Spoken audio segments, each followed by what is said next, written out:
There's the 22-inch aluminum deck Ego with the stripper. It does work. On the back, you have to shave the ends off a little bit on each side. Fits perfect. So I go one way up first, and then you'll see the bi-directional here shortly. The vertical. This is vertical and horizontal for $100. Heck of a stripper.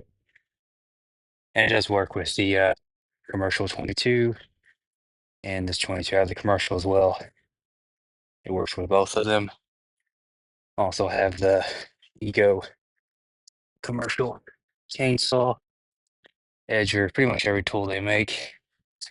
You can check out all the other videos. That's the new commercial Ego because I have all this.